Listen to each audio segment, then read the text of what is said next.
आखिरकार भगवान गणेश ने क्यों दिया चंद्रमा को अपनी चमक खो जाने का श्राप। जय श्री राम दोस्तों, स्वागत करता हूं आप सभी का हमारे इस इंटरेस्टिंग वीडियो में। दोस्तों वीडियो इंटरेस्टिंग होने वाली, इस वीडियो को पूरा देखिएगा। चलिए टाइम न वेस्ट करते हुए वीडियो को आरंभ करते हैं। गणेश जी द्वारा चंद्रमा को श्राप देने की स्टोरी भारतीय पौराणिक कथाओं में अत्यधिक महत्वपूर्ण मानी जाती है। यह कहानी न केवल धार्मिक दृष्टिकोण से महत्वपूर्ण है, बल्कि इससे कई सांस्कृतिक और सामाजिक मान्यताएं भी जुड़ी हुई है।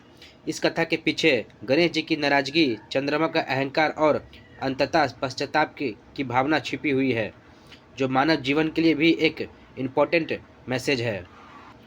एक बार की बात है जब गणेश जी एक उत्सव से लौट रहे थे। उत्सव के दौरान उन्होंने खूब लड्डू खाए थे और उनके पास ढेर सारे लड्डू थे।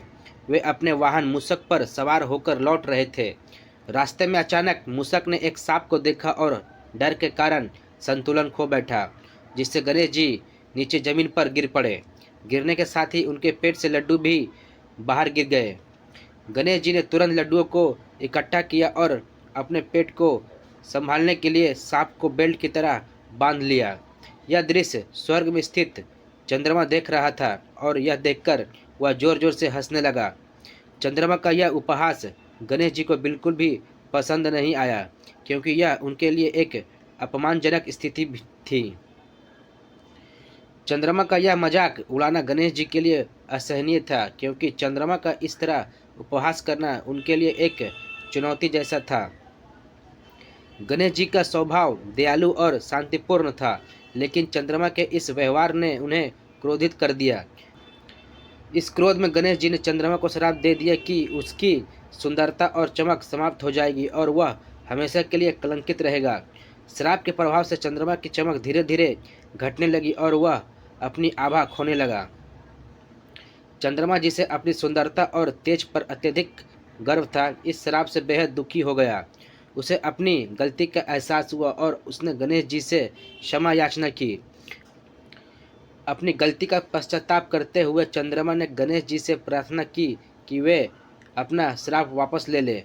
गणेश जी, जो स्वभाव से करुणामयी थे, ने चंद्रमा की प्रार्थना को सुना और उसकी विनम्रता देखकर दया कर दी। हालांकि उन्होंने चंद्रमा का श्राप पूरी तरह से समाप्त नहीं किया, बल्कि उसे कुछ हद तक कम कर दिया।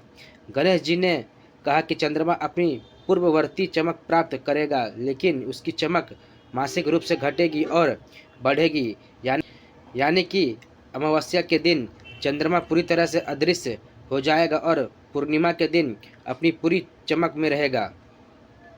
लेकिन गणेश जी ने एक शर्त रखी कि गणेश चतुर्थी के दिन जो भी चंद्रमा को देखेगा उसे झूठे आरोपों का सामना करना पड़ेगा और समाज में बदनामी का शिकार होना पड़ेगा। इस श्राप का असर आज भी माना जाता है और गणेश चतुर्थी के दिन चंद्रमा देखने से बचा जाता है।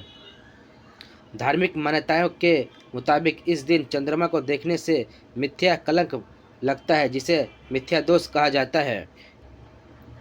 इसे दूर करने के लिए अस्मयमंतक मणि की कथा का पाठ करने का विधान है, जो भगवान श्री कृष्ण से जुड़ा हुआ है। चंद्रमा को दिए गए इस श्राप का एक और प्रचलित संस्करण यह है कि चंद्रमा को अपनी सुंदरता और तेज पर अत्यधिक घमंड था। जब उसने गणेश जी का उपहास किया तो यह उसका घमंड ही था जो उसे ऐसा करने के लिए प्रेरित कर रहा था। गणेश जी ने चंद्रमा के इस घमंड को तोड़ने के लिए उसे श्राप दिया, ताकि उसे अपनी भूल का एहसास हो। यह कथा हमें यह सिखाती है कि घमंड और अहंकार हमेशा व्यक्ति के पतन का कारण बनते हैं, चाहे वह कितना भी शक्तिशाली क्यों ना हो। गणेश जी द्वारा चंद्रमा को श्राप देने की यह कहानी हमें विनम्रता, करुणा और घमंड की परिणामों के बारे में महत्वपूर्ण शिक्षा देती है। चंद्रमा की तरह हमें भी अपने अहंकार को त्याग कर विनम्र और सहृदय होना चाहिए, ताकि हम समाज में सम्मानित और प्रिय बने रहे। तो आप लोगों में से कितने लोगों को ये स्टोरी मालूम थी, कमेंट बॉक्स में जरूर बताइएगा। और ऐसे ही इंटरेस्टिंग वीडियोस देखने के लिए हमारे चैनल को जरूर से जरूर सब्सक्राइब कीजिएगा। चलिए मिलते हैं आप किसी नेक्स्ट वीडियो में, तब तक के लिए जय श्री राम।